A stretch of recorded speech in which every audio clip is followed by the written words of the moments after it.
Scottie Barnes, Evan Mobley, the Rookie of the Year race is as hot as, frankly, I can remember. And so on today's show, we are going to examine the play of Scottie Barnes, Evan Mobley, and some of the other contenders for Rookie of the Year this season with the very, very smart and knowledgeable Mark Schindler from Premium Hoops. Who has the inside track of Rookie of the Year? Does Rookie of the Year actually matter when there's this many amazing rookies? We will talk about it all on today's episode of the podcast. Thanks for being here. You are Locked On Raptors, your daily Toronto Raptors podcast, part of the Locked On Podcast Network, your team every day.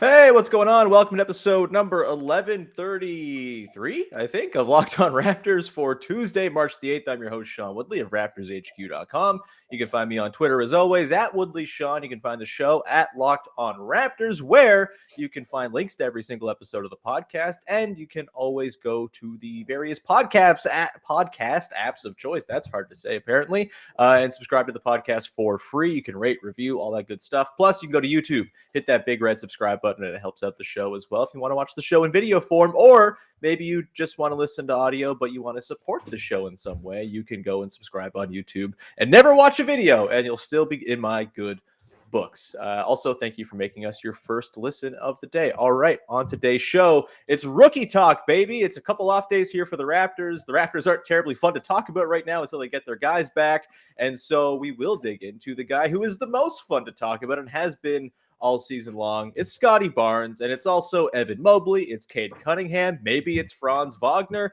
We're going to talk about rookies on today's show with Mark Schindler from Premium Hoops, one of the best, and I just really am happy to have you on the show, man. Thanks for being here. Yeah, I appreciate you having me on, Sean. How's everything going on your end?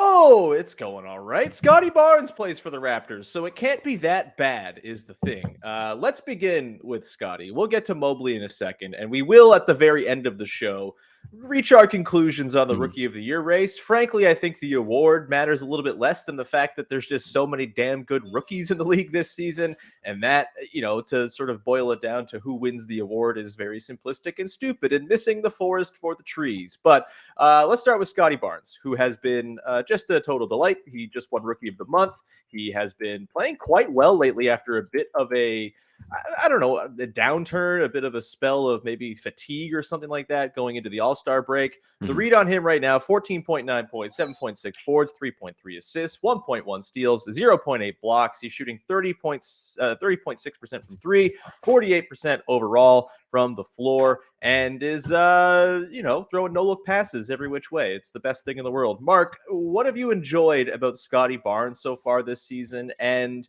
I guess compared to what your expectations were coming into this year, now that you have almost a full season, has he sort of outstripped what you thought he could be? Is it in line with what you thought Scottie Barnes could be? I know there was some sort of, there was hot and cold and various takes, as there often is at draft time. Where are you at Scottie now compared to where you were at the start of the season, having watched now 60-something games?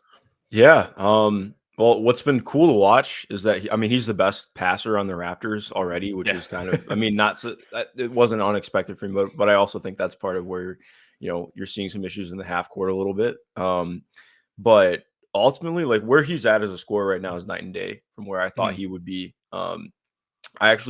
My comp to him, I don't really do comps that much, but like I think it helps people who don't really spend as much time looking at this stuff as we do. Like it helps normies like me. Yeah.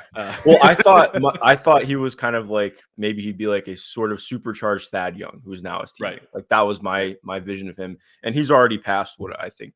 I mean, to be fair, Thad had some awesome years as a scorer, especially when he's in Brooklyn and in Minnesota. But like in terms of his ability to actually to do some things in self-creation, like a lot of it was just stuff that I didn't think that Scottie would get to, at least not this early in his career. But I think part of that, even we just saw it in summer league. Like he went from, really, he went to that like 2-footed floater that he would love to get to. And he does some of that too. It's like very mechanical. Did not look great last year. It went in a lot, but I was like, very unsure of how that would translate to the league. And You know, I think first game of summer league, he's taking like fadeaways and shit. And I'm like, oh, okay, what? And I mean, I think he's dunked more. Well, I mean, it helps that he's played like 60 games, but he's Yeah. like dunking more on average this year than he did last year his entire time at Florida State. Like he is a more bouncy vertical athlete. He's just been a little bit more athletic overall, which is not something that I think you can really anticipate. Especially for a guy who's been like, you know, coming up through super high level prep his whole career. Mhm. You know, maybe for like a guy who hasn't or is coming from a smaller school or something, you could expect like, okay, maybe being put in a strength and conditioning program at the pro level is going to have some kind of impact. But Scottie's just like, I mean, he's been nuts, man. Like even then, like I remember a friend of ours, Blake Murphy, put out during a game. I think this was like Friend. yeah, I think this was it might have been in December. Scottie wasn't having that great of a game. I think it was against Boston. And I think Mhm. Blake tweeted out, like, I think this is like Scottie's quietest game of the year. And then like 2 seconds later, Scottie has like the game. I think he takes 6 threes in one quarter Yeah. and hits like 4 of them. And that's just kind of been his story. Like it feels like every couple of weeks he takes some other step that you're not really expecting. I actually feel like he's been a little bit better defensively recently, which I've appreciated because he like I think some people will disagree with me. I think he was pretty rough to start the year defensively, Oh, for at sure. least compared to where I was expecting. And part of that is the Raptors and their scheme, but also for what I expected from Scottie coming in. Mhm. Uh, it's been better recently, and I mean, even then, like you're looking at the way that he's attacked the offensive glass recently. Right.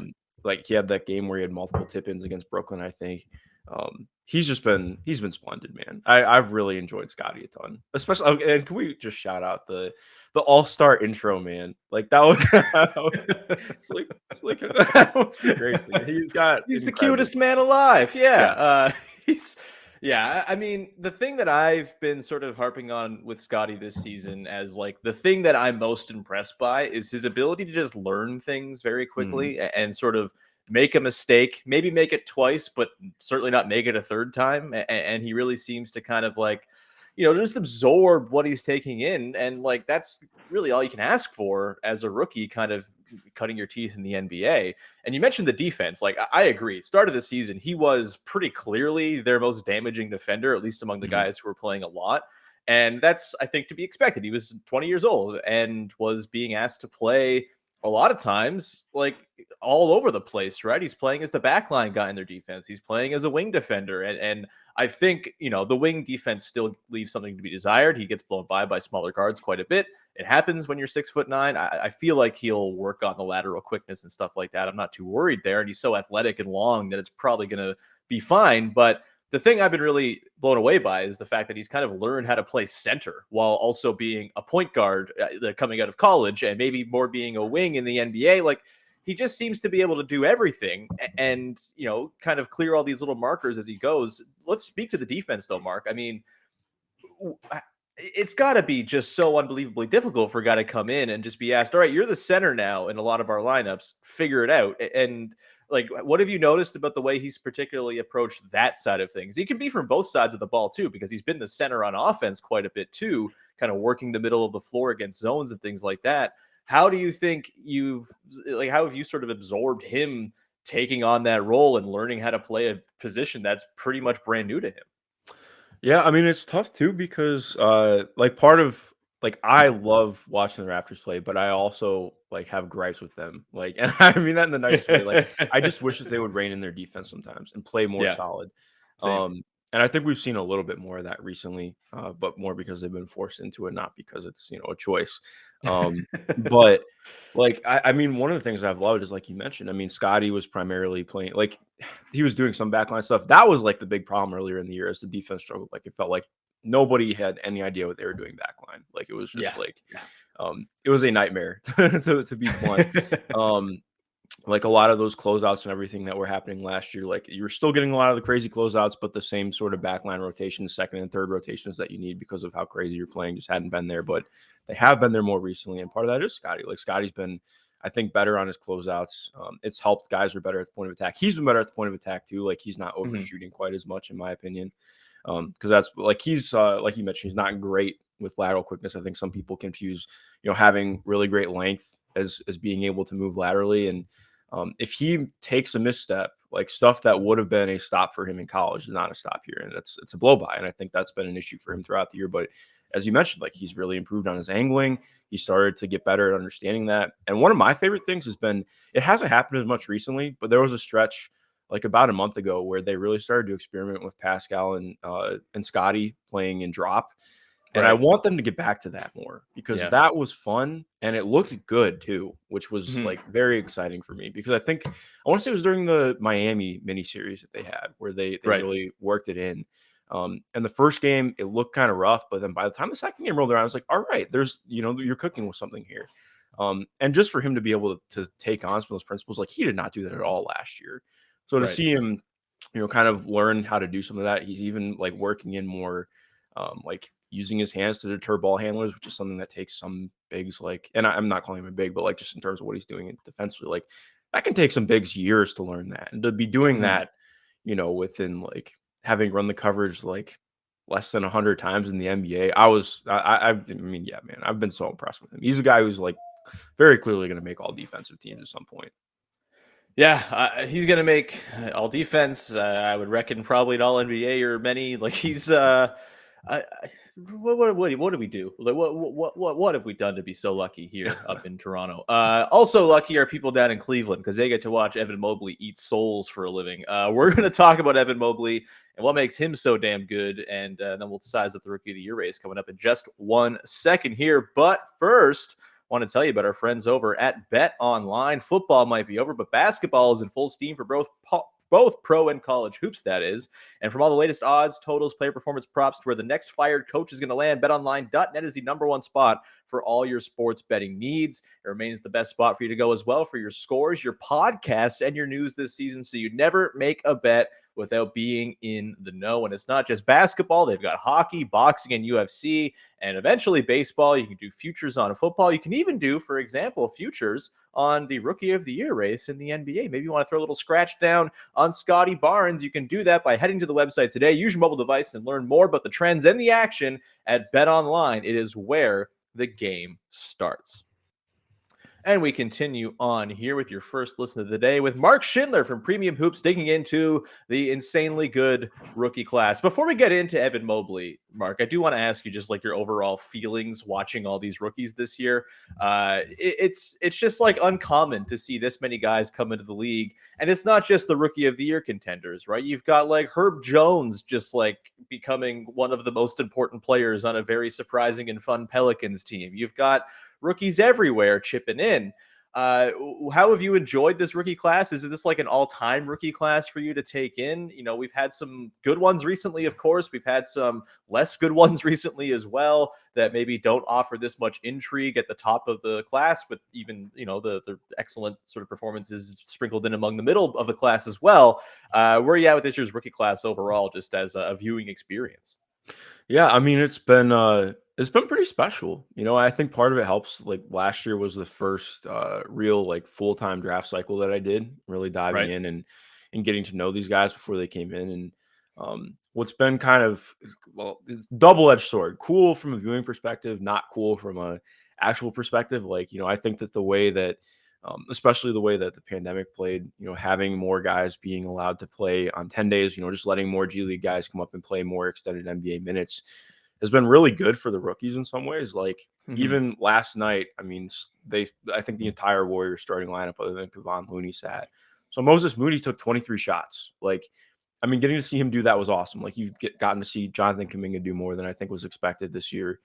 Even Jalen Green has had a really up and down rookie year, but the last month he's been fantastic. Like last night, I of course jinxed him saying that I thought he was going to break his career high because he had 14 points in like the first 5 minutes, and then he finished with 19 points, but still been really good.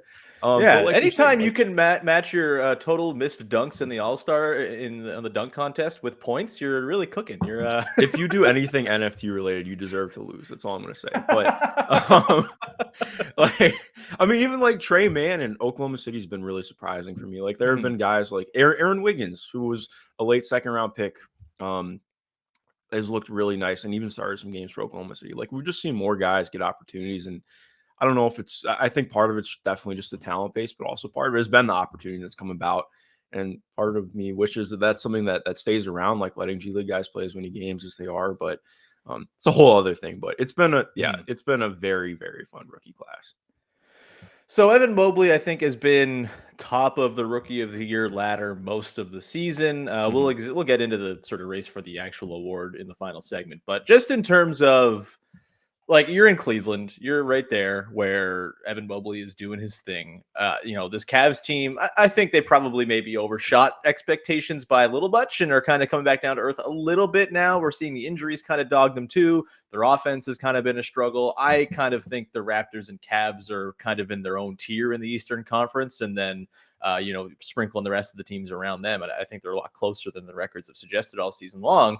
But Mobley has been just like otherworldly. He, as we saw on Sunday, Raptors Cavs, he's knocking down huge threes like in pivotal moments. He's obviously just like, I think he blocked a Scottie Barnes pull up at one point. Like, he just does everything. What have your impressions of Mobley been? Have you ever seen a rookie like this who's this advanced, particularly on the defensive end? It's like, you just don't see this. Like, how has it been for you, like up close and personal, getting to see Evan Mobley do this thing that he's done all season long? Yeah, he's blown me away, man. Like, I loved him in the draft. I thought that similarly to Chet Holmgren this year, like, he got a lot of flack just because of his frame and was weird. Right. But in terms of just, you're telling me 19-year-olds eventually fill out? What? Okay. It's surprising. Like, there's some valid criticism with it, but the extent people take it to is just ridiculous. But yeah, I mean, he's been insane to me, and I don't want to, like, he's not Cleveland's best player right now, but I think he's who really raised the ceiling for them this year. Right. Like, to not just come in and be a solid rookie, like, he's coming in, like, especially with, Utah having some struggles. Rudy Gobert he's been very good, but I personally just have him lower on my rankings. Like, Bam has missed a ton of time, so I don't know where I'm going to be with him. Draymond has missed like half the season now. Like, there's a legitimate case for Evan Mobley Defensive Player of the Year. I'm not sure he'll get it. He'd make my ballot right now, though. Like, he's been that good, that special on the defensive end. And that to me, that's not overselling it. I promise I'm not a Cavs fan. I'm not like, you know me. I'm not a fan of any teams. I'm a fan of watching basketball. Yeah, you hate everybody's team. I do. Right? That's the takeaway. I hate every team. But he's been that good. And then offensively too, it is tough because, like, I do think Scottie's probably had a better offensive season, which that's not really like, no shit. But the Cavs offense just isn't like is as conducive to making a big.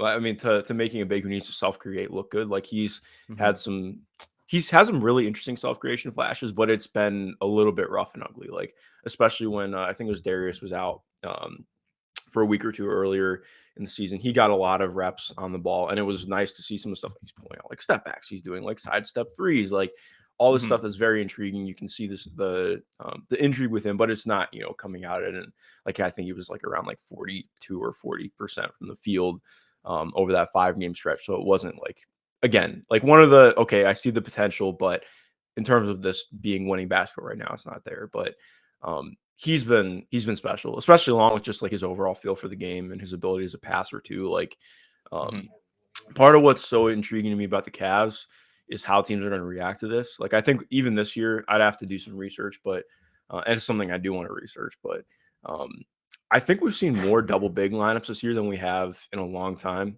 At least since like 2014-15, which has been really cool to see. But I do think part of what's going to be interesting is seeing how teams react to it, because I don't think it's just the Cavs having a lot of size and length that makes them special.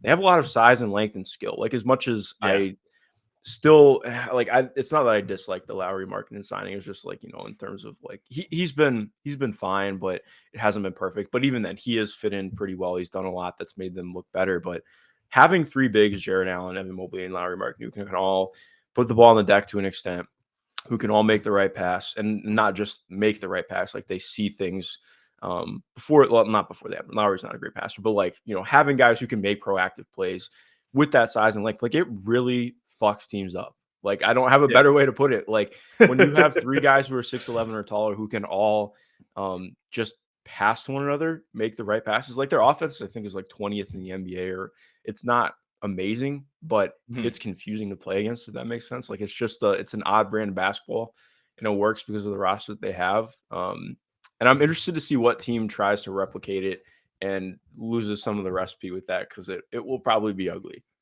Yeah, well, you say double big lineups. The Raptors, baby, they're going quad big lineups, man. The future is here. No, I mean, yeah, that's the thing. With the whole like, oh, it's a copycat league thing. I've always kind of thought that's got to be a pretty faulty way of thinking, because that's the beauty of like basketball, is that every player is different and has a different set of skills, and those skills mesh differently with the players around them, and it's really difficult to get like a carbon copy of one team and transplant it to another, because those players play for one team. Like, it's just, and like, good luck finding a big man duo that complements one another like Mobley and Allen do, right? Like, if you can, go for it, awesome, but that's not an easy thing. If it was, everyone would have that, because it obviously works, and it gives you an advantage in a sport where being tall is clearly going to give you an edge. So I think the best you can kind of hope for is you get as many, sizey guys, sizey, there's a word, sure.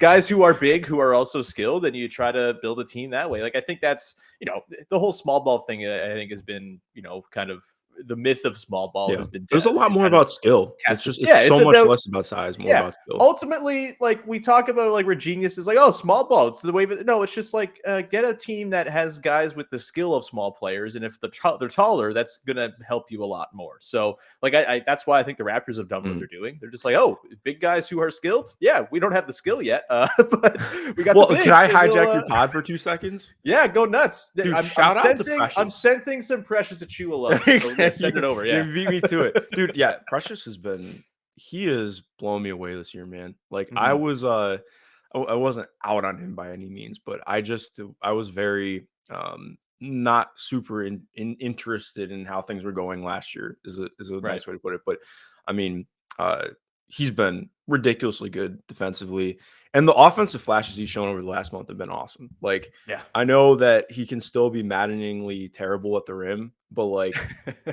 I mean, he's taking threes from the corner. It looks good. The form's fine.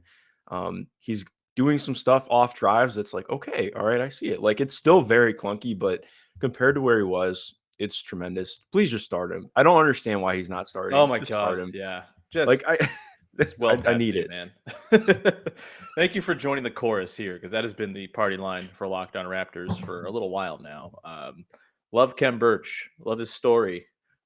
Don't need to watch him play right now. We're going to continue, and we're actually going to address the question, who should win Rookie of the Year, coming up in just 1 second. Is it Mobley? Is it Barnes? Is it Cade Cunningham? Do we have any idea? Because there's still 20 games left, and picking an award winner this early is stupid. Who knows? That's coming up in just 1 second here. But first, I just want to tell you about a little thing called Locked On Now. It is a podcast you can tune into, and it is a recap, whether you're a hockey fan or a basketball fan right now with those sports in season. It's a great 15-minute recap. We do these little videos here at Locked On, little minute recaps after games, and we put them all together into a podcast for you. So if you missed the games last night, you can get the big takeaways from everything across your favorite leagues. As Locked On Now, you can subscribe to the podcast, or you can go and subscribe on YouTube, and you will see my face there sometimes whenever the Raptors play. So go check it out.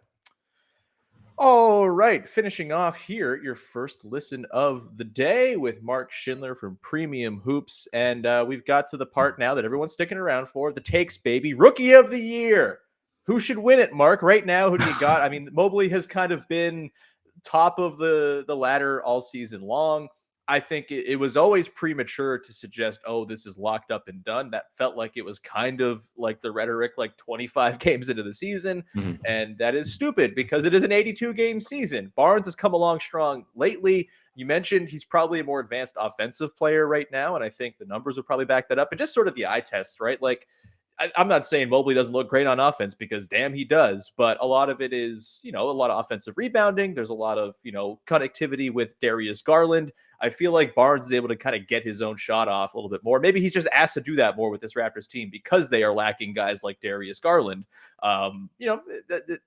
Everyone can kind of view it their own way. But where are you at right now on the Rookie of the Year race? Like, do you think it's a one-horse race with Mobley at the top? Do you think it's more of a 2 or 3 horse race? Of course, Cade Cunningham, Raptors fans got a very good up and close and personal look at him last week as he destroyed them on Thursday in that big game. Not big game, totally predictable voodoo-laden game against the Pistons. But where are you at right now with the Rookie of the Year race and where it stands?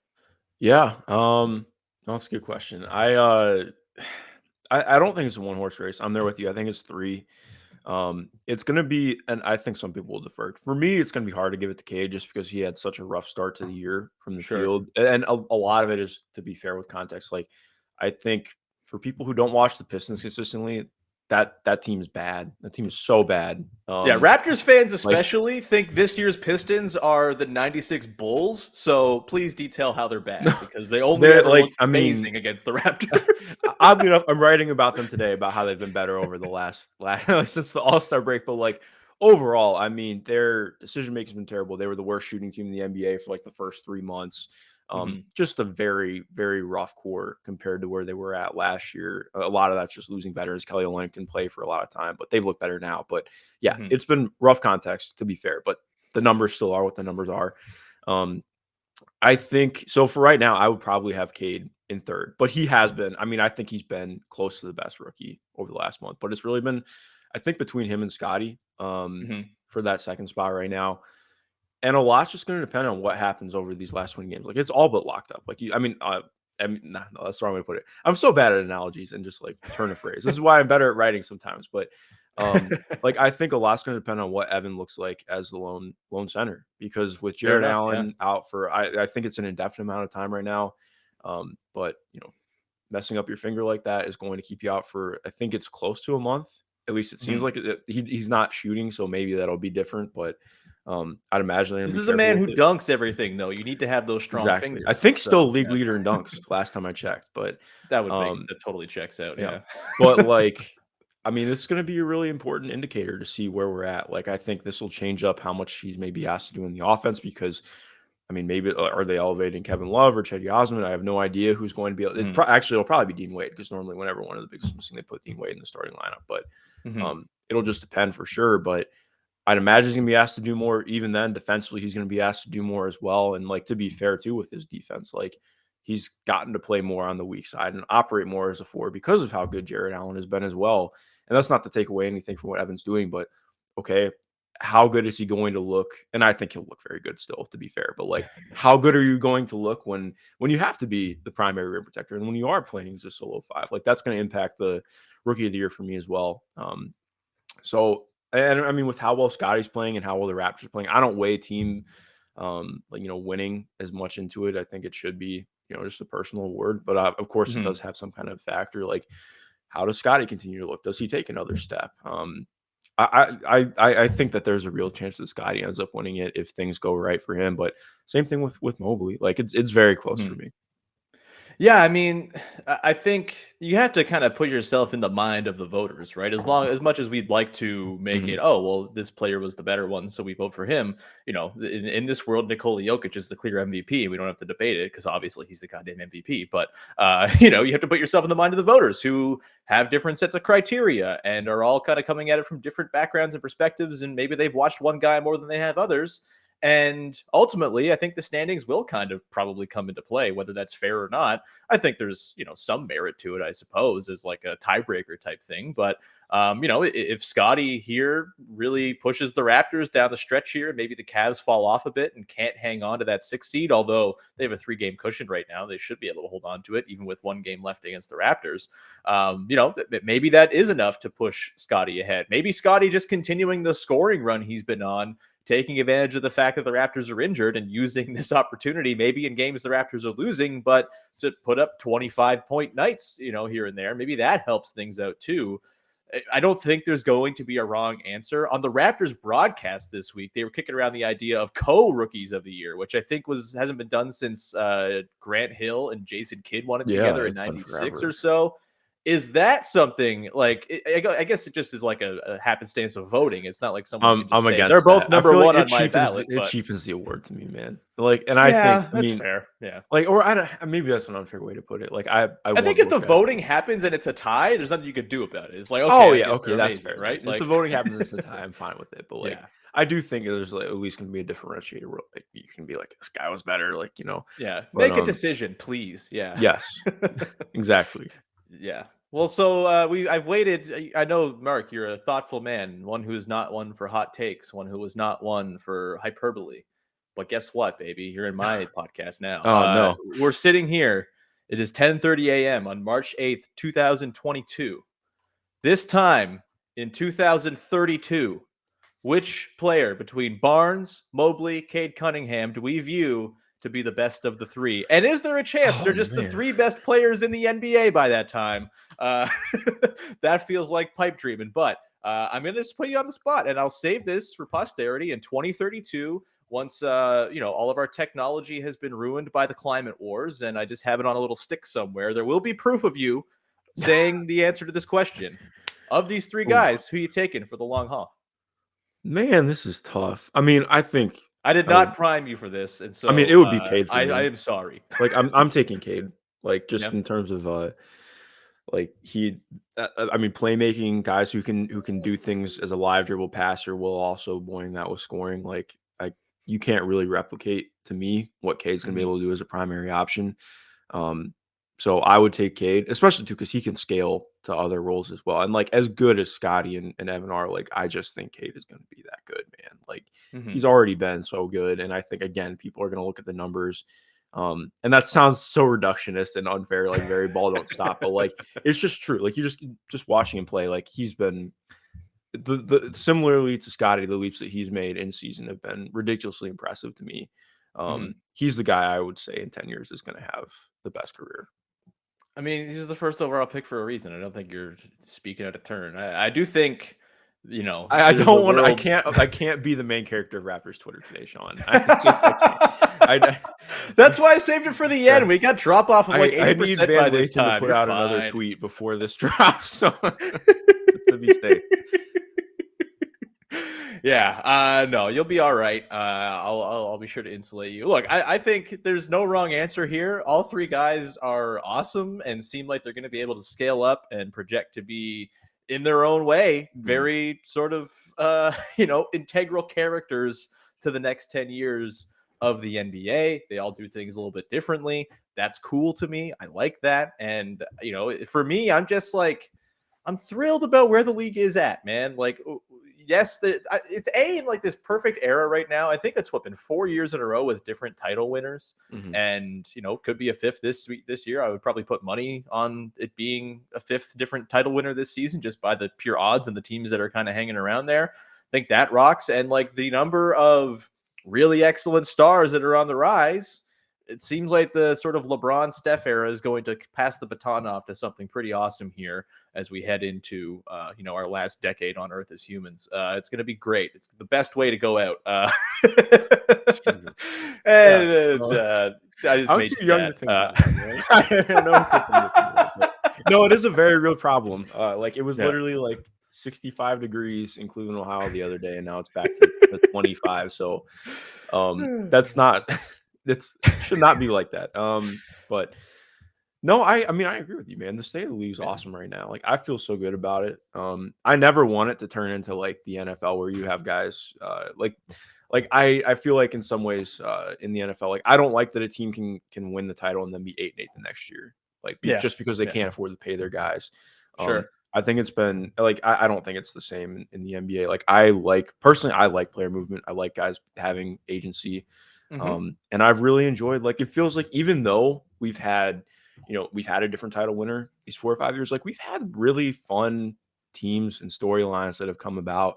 And even if they only last for like 2 or 3 years, I still think that's a good pocket of time that gets discredited. Like 2 or 3 years is a lot of time, man. Like 2 or 3 years is a long relationship. That's a long team. Like, I mean, as far as I'm concerned. So, I mean, as we're seeing some of these teams like potentially set the foundations for who they're going to be, like, right now, yeah, we can look at Miami and Philadelphia and Milwaukee and be like, yeah, they're the top of the East right now. But okay, what does this look like in 3 years between Boston, Cleveland, and Toronto? Like, that's something I'm very interested by, because I think those three teams have set themselves up for the long term. And it's like, I'm interested by it. I'm very excited about it. The league's in a good place. I'm right there with you. Yeah, every time I see like Scottie and Evan Mobley play, I'm just like, we get to see this so much for so many years. It's going to be incredible. And like, I think the Nets are probably too far back now to really make an earnest shot at the number 6 seed, but like a Raptors Cavs play-in game. I was rooting originally for like a 3-6 Raptors Cavs because that would have been just the that would've been delight, very just the fun. feel-good NBA TV series of the year, and it would have been great. But just anytime they play, I just feel like we're kind of getting in at the ground floor of something that's going to be awesome for years to come. And I am very glad to be along for the ride. And Mark, thank you so much for being here, man. We will let you go with that. This was great. Love chatting with you. Love talking hoop with you. Do you have anything to promote for the good people out there? I know you have a lot of stuff going on. You can find me on Twitter at mschindlerNBA. It's MSCHINDLERNBA. Writer over at Basketball News. I have a Patreon as well if you enjoy my work and want to support me. So I'm still trying to make this a full-time job. I work in it full-time, getting paid full-time, as you know, is a different story. I also, if you want to keep up with the NBA draft, I have a podcast with my co-host and friend Jake Rosen, who also covers the draft and scouting. It's called Tag the Roll, so follow that as well. But yeah, I'm really active on Twitter. You can find me there. Appreciate you having me on, Sean. Of course, man. And you've been pretty light on the terrible food takes lately. So it has Scottie showing growth. You're showing growth. Yeah. It's fantastic. Yeah, exactly. We will wrap things there. Thank you so much for tuning in, as always, and making us your first listen of the day. You can go make your second listen of the day, Locked on NBA, as the crew over there, a different set of co-hosts every day of the week, is breaking down all of the big matchups every single night across the league in wonderful depth. So go and check that show out. Subscribe on YouTube, all that jazz. You can find me on Twitter at Woodley Sean. You can find my blog sometimes at raptorshq.com. And you can, of course, find this podcast on all your favorite podcast apps and on YouTube for free. Go check them out. We'll be back in tomorrow. We're probably going to do a mailbag episode, so get your questions ready. I'll put up the prompt later on today, and we will tee up the game against the Spurs as well. With that, we'll say goodbye. Talk to you Wednesday. See ya.